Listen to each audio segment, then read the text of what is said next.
Berpuasa merupakan kewajiban bagi umat muslim, baik tua ataupun muda. Nah, banyak pertanyaan di masyarakat yang masuk apakah lansia bisa berpuasa atau tidak. Episode kali ini saya akan membahasnya bersama Dr. Nina, spesialis penyakit dalam konsultan geriatri.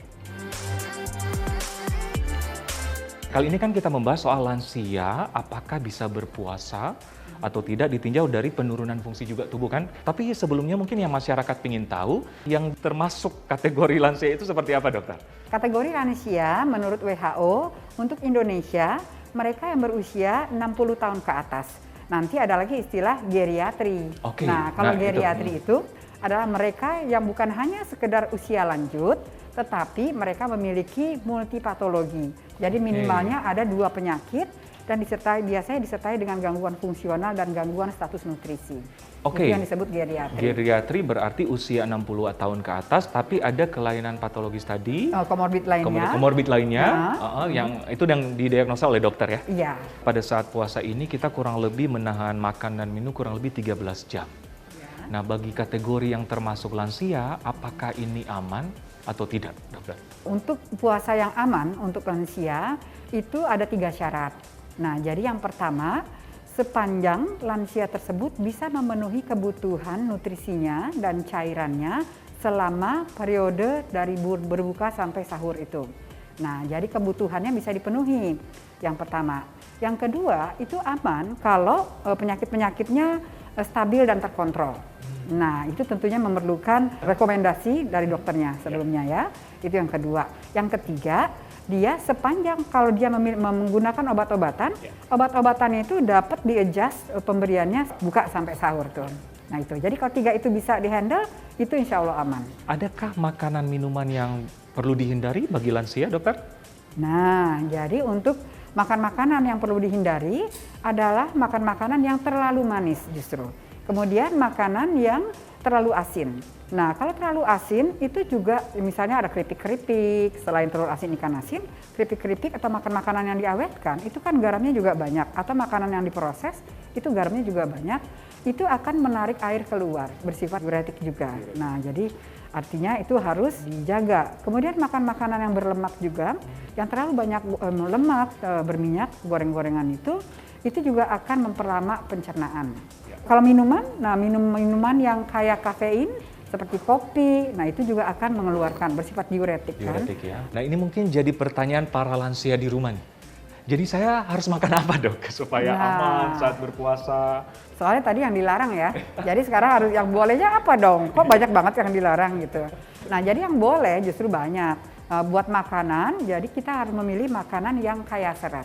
Yang kaya serat itu artinya itu makan yang sayur-sayuran, buah-buahan, kemudian yang prosesnya tadi tidak banyak berminyak seperti itu dan tidak terlalu manis. Jadi seperti apa misalnya? Kalau kurma bisa dipilih kurma yang tidak terlalu manis, nah dan jumlahnya juga bukan yang besar atau banyak dan banyak begitu. Ya. Nah, jadi secukupnya. Secukupnya. Ya. Kemudian minumannya. Nah, misalnya contoh yang bagus itu air kelapa. Nah, kelapa muda itu bagus banget. Kan dia ada elektrolitnya. Elektrolit ya. Ada kalium, itu kaya untuk mengembalikan yang sudah keluar sehingga tenaga juga bisa lebih kuat dengan kalium yang ada tadi. Sama kalau mau jus segar dari buah segar. Jadi fresh juice. Nah, bukan dari kotakan. Nah, itu bagus karena kaya vitamin dan mineral juga. Ya, dan fiber tadi dokter ya. Iya. Karena fiber melancarkan pencernaan dokter Iya, ya. itu Cuma bagus juga banget. yang jadi pertanyaan para lansia nih dok, kalau makanan inti kayak nasi, apakah masih bisa dianjurkan atau secukupnya aja?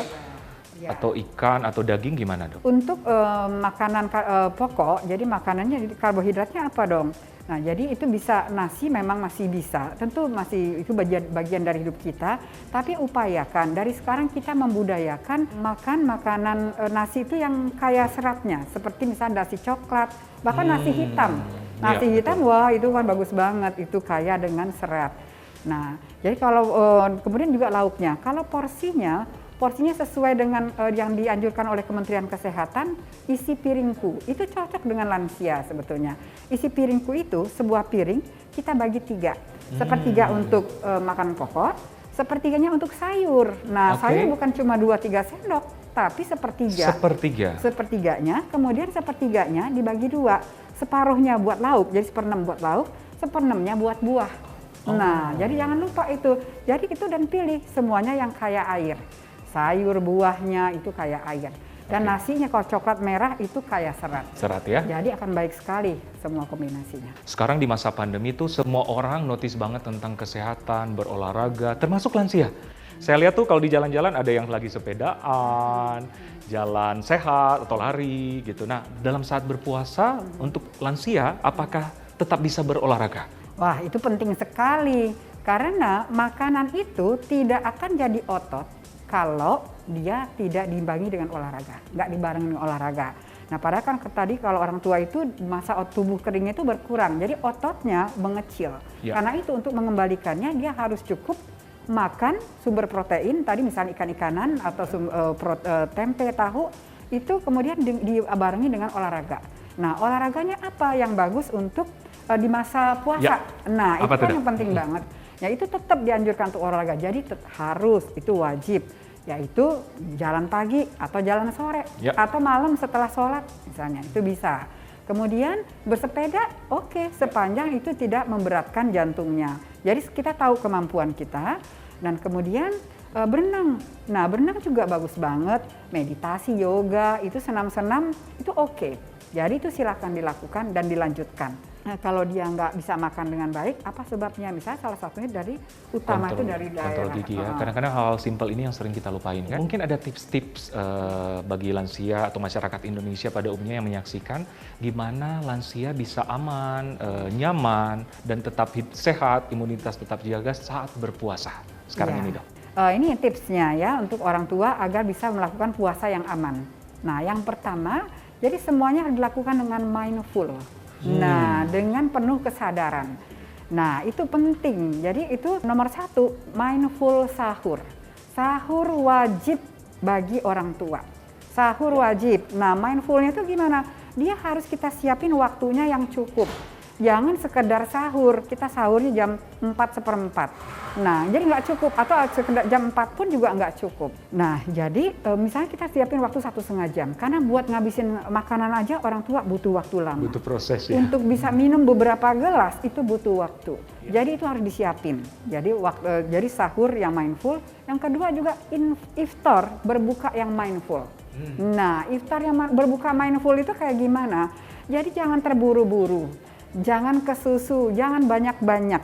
Nah, itu juga nggak baik, itu akan dengan cepat meningkatkan gula darah. Kemudian, ya, jadi harus berhenti sebelum kenyang, dinikmati setiap yang dimakan.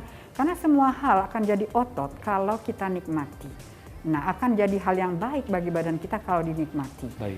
Nah, kemudian mindful eating, makan yang juga harus dengan penuh kesadaran. Mindful eating, setiap suapan itu dinikmati, diresapi, dirasakan. Nah, itu hasilnya akan bagus. Jadi bukan buru-buru asal banyak aja. Nah, akhirnya banyak kepenuhan perutnya. Nah, karena rasa kenyang itu baru terasa sekitar 20 menit setelah selesai makan. Dan pemilihannya juga kan makanannya itu. Yang tadi ya. Mindful eating. Kemudian mindful drinking. Oke. Nah, minum ya, minum Dok? yang juga perlu diwaspadai dengan penuh kesadaran. Minumnya juga tadi diatur waktunya. Nah, misalnya tadi seperti penyebarannya 2 gelas waktu berbuka, 2 gelas waktu makan, kemudian setelah sholat, kemudian menjelang tidur, sama sahur juga. Itu dibagi, jadi disebar merata supaya kita nggak cepat kembung. Kalau cepat kembung langsung banyak-banyak, nggak mau pasti minum lagi. Nah, akhirnya kekurangan cairan. Padahal orang tua persepsi rasa hausnya udah berkurang. Dia nggak mudah merasa haus walaupun badan udah kekurangan cairan. Iya. Jadi harus secara rutin. Jadi mindfulnya merutinkan minum. Benar, mengatur. setuju, Dok. Nah, itu kemudian apa lagi? Mindful sleep. Jadi gimana sih loh, tidur kok bisa dengan penuh kesadaran? Ya kalau udah nggak sadar tidurnya. Jadi maksudnya mindful sleep itu jadi kita nyiapin waktu, mengatur waktu supaya waktu tidurnya buat orang tua itu cukup. Kalau dia kurang tidur, nanti dia mengganggu metabolisme gula dalam darah. Jadi orang yang tua yang tidurnya cukup, metabolisme glukosanya akan bagus. Jadi dia berpuasa akan lebih kuat. Nah, jadi mindful sleep. Okay. Nah, kemudian mindful exercise. Nah, mindful jadi exercise. olahraga juga yang penuh kesadaran. Dinikmati setiap langkah, dinikmati udara pagi, dinikmati matahari pagi, dinikmati setiap gerakan tangan, kaki, semuanya. Iya. Jadi itu akan menjadi hal yang bagus untuk jantung kita, untuk tubuh kita. Kalau kita mindful. Untuk semua itu. Kemudian yang terakhir adalah mindful your limits. Nah, jadi sadar penuh tentang keterbatasan kita. Bahwa kalau kita udah nggak kuat, jangan dipaksain juga. Udah limit kita ya, udah Dok, ya? limit, kita udah harus berhenti. Nah, jadi artinya kita sudah harus waspada untuk itu. Dan kapan waktunya untuk kita tidak puasa, untuk berhenti dari kegiatan-kegiatan yang memberatkan fisik kita itu. Ya, jadi artinya jangan diforsir. Kalau bersepeda kan banyak sekarang bikers yang udah lansia tuh. Ya? Goesnya dimana-mana, yang udah lansia banyak banget, Ya. biar pagi-pagi juga sambil puasa mereka juga. Nah, yang penting tahu batas diri. Limitnya, Dan ya. kemudian termasuk kapan harus kontrol ke dokter. Nah, itu penting sekali. Itulah perbincangan saya dengan Dr. Nina mengenai lansia dalam hal berpuasa. Saya Dr. Ekles dan Dr. Nina untuk Hidup Sehat.